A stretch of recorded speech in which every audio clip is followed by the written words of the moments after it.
As ancient Egyptian society advanced, the smaller and larger aspects of social life began to reveal themselves with greater clarity. Yet, while the civilization marched toward progress, many of its traditions, values, and institutions lagged behind, unable to evolve at the same pace. The need to align these stagnant roots with the growing branches of civilization became an inevitable necessity. Old customs and sacred traditions now stood in conflict with the new realities of a changing world.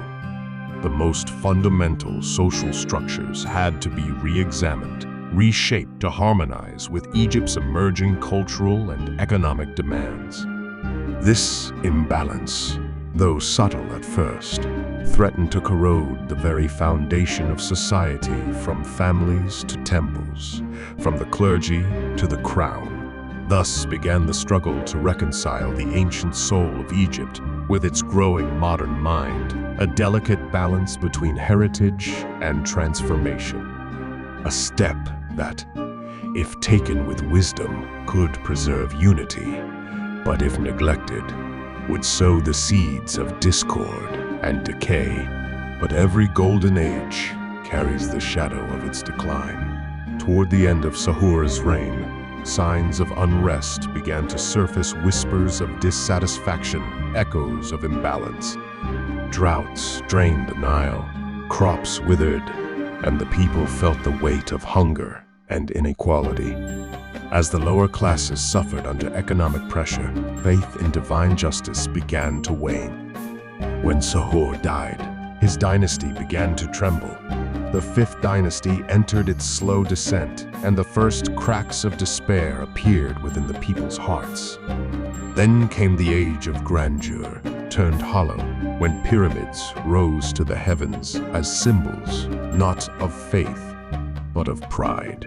The kings who followed sought immortality in stone, yet buried their humanity beneath it. Temples grew richer, priests more powerful, while the peasants starved in the shadow of their gods. Religion, once a path to truth, became a mask for domination. The priests of Ra, proclaiming the light of the sun, cast the darkest shadows of all. Egypt had reached its collective unconscious the moment a civilization questions its father.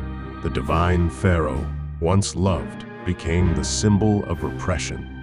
The people rose in a silent revolt, not by rebellion, but by disbelief. When faith collapses, authority follows. The old kingdom's failure was not weakness, but navet.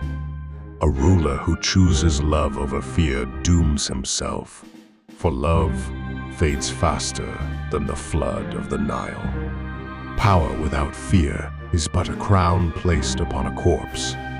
Egypt became a mirror of its own inequality, a nation divided between sacred abundance and human scarcity. When priests feast and peasants hunger, when workers drag stones for the tombs of kings who sleep beneath them, the order of heaven becomes a lie. And so the old kingdom, born of divine order and faith, was undone by its own excess, its own illusion of eternity.